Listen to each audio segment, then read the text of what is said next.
Mulai ragukan Israel, Amerika Serikat ngemis ke Hizbullah untuk tidak membuka front baru. Meski masih terus menyerang Palestina, namun Israel disebut-sebut telah runtuh secara militer maupun keamanan. Untuk melakukan serangan, Israel rupanya juga bergantung dengan pasukan sejumlah negara sekutunya. Amerika Serikat pun kini diduga mulai meragukan Israel dan diam-diam mengirimkan pesan pada Hizbullah agar tidak membuka front baru. Terlebih, Hizbullah kini berencana meluncurkan rudal anti-tank dan roket ke arah Israel sebagai bentuk dukungannya ke Hamas. Termasuk pada minggu lalu, militer Iran yang menjadi pendukung utama Hamas juga menghantam bandara internasional Damaskus dan Aleppo dengan rudal. Dengan adanya serangan tersebut, AS melihat adanya prospek peningkatan serangan yang signifikan terhadap pasukannya di Timur Tengah. Oleh karena itu, AS khawatir dan mengemis pada Hizbullah untuk tidak membuka front baru yang menyebabkan perang meluas. Di sisi lain, AS juga mendesak para pemimpin Israel agar tidak mengambil resiko dalam melakukan serangan ke Hizbullah dan Iran. Israel sedang berjuang untuk mengamankan wilayah perbatasan dan menyiapkan invasi darat serta perang total dengan Hamas di jalur Gaza. Namun terdapat pertanyaan lain muncul di wilayah utara. Apa yang akan dilakukan Hizbullah? Sampai sejauh ini, kelompok Hizbullah di Lebanon telah melancarkan serangan artileri terhadap pos militer Israel di wilayah perkebunan Siba. Serangan tersebut dilakukan ketika Israel juga tengah menggempur Hamas di jalur Gaza. Artileri pasukan pertahanan Israel atau IDF kemudian menyerang salah satu wilayah di Lebanon. Hizbullah kemudian menembakkan rentetan roket ke wilayah Israel bagian utara pada Senin. Hizbullah melancarkan serangan ini setelah 3 anggotanya tewas akibat gempuran Israel di wilayah Lebanon bagian selatan. Melihat perkembangan situasi konflik yang berkembang di mana Hizbullah turut menyerang Israel, akankah negara Zionis itu akan menyerang habis-habisan Hizbullah dan Lebanon menjadi front kedua setelah jalur Gaza? Para pembuat kebijakan di Israel dan sekutunya Amerika Serikat kemungkinan tidak akan mengabaikan resiko bahwa perang yang berkepanjangan akan menyebabkan Hizbullah mengubah perhitungannya, yang akan memicu konflik yang lebih dahsyat dan dapat dengan cepat meningkat menjadi perang regional.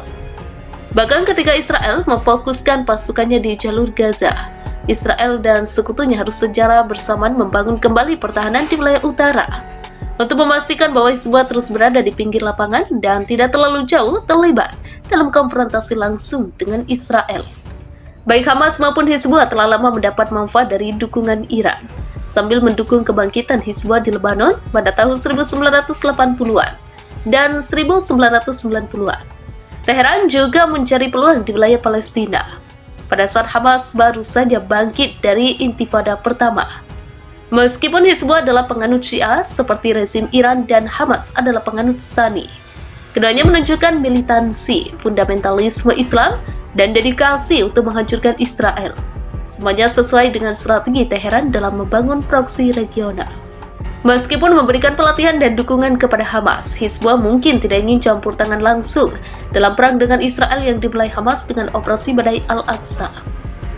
Sehari setelah operasi militer Hamas diluncurkan, pejabat nomor 2 Hizbullah, Hashim Safi al-Din berjanji, "Hati kami bersamamu, pikiran kami bersamamu, jiwa kami bersamamu. Sejarah, senjata, dan roket kami ada bersamamu." Dalam pernyataan ini tidak ada janji dan tidak ada indikasi tentang Hizbullah turun tangan mendukung Hamas. Dalam bentrokan lain yang terjadi baru-baru ini antara Israel dan Hamas, Hizbullah telah menawarkan dukungan politik dan sesekali melakukan serangan lintas batas untuk menunjukkan tekad. Namun tetap berada di pinggir lapangan, ada beberapa alasan bagus untuk melakukan hal yang sama sekarang. Pertama, Hizbullah masih dalam masa pemulihan setelah 1 dekade berperang dalam perang regional untuk mendukung Iran. Upaya-upaya tersebut menyebabkan kelompok ini kehilangan ribuan nyawa, jutaan dolar, dan persediaan senjata dan material dalam jumlah besar. Bahkan saat ini mereka masih terbebani dengan beban biaya yang terus-menerus untuk merawat anggota Hizbullah yang terluka dan memberikan kompensasi kepada keluarga martir. Terlebih lagi, pada saat Lebanon sangat lumpuh dan terpecah belah dan ketika sebagian besar kelompok politik membenci Hizbullah karena perannya dalam menghalangi pemilihan presiden dan pembentukan pemerintahan baru, pemimpin Hizbullah Hasan Nasrallah akan fokus pada masalah politik domestik ini dan menghindari pertentangan lebih lanjut dengan faksi politik lain. Di tengah situasi politik domestik yang kurang menguntungkan, Hizbullah kemungkinan enggan melibatkan Lebanon dalam perang yang sebagian besar warganya ingin hindari.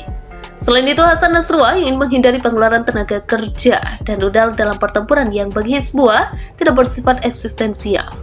Pada akhirnya, kekuatan militer dan senjata canggihnya adalah untuk mengamankan kekuasaan di Lebanon, untuk menghalangi Israel, dan untuk kepentingan Teheran juga terjadi perang Israel-Iran. Hal ini ditunjukkan dengan respon awal Hizbullah setelah serangan Hamas. Respon itu mencerminkan keinginan untuk menahan diri. Pada hari Minggu, Hizbullah terlibat baku tembak artileri dan roket dengan pasukan Israel di wilayah perbatasan Siba Farms yang diperebutkan. Pada hari Senin, Israel melancarkan serangan udara sebagai tanggapan atas serangan lintas batas oleh pejuang Palestina.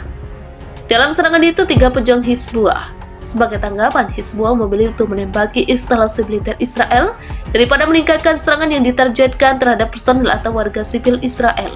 Hal ini menunjukkan bahwa Hizbullah memandang tindakan Israel sebagai tindakan yang sesuai dengan aturan permainan respon proporsional. Sementara itu, satu serangan dari Israel akan meningkat dengan cepat dan sangat berpotensi meletus menjadi perang regional skala penuh.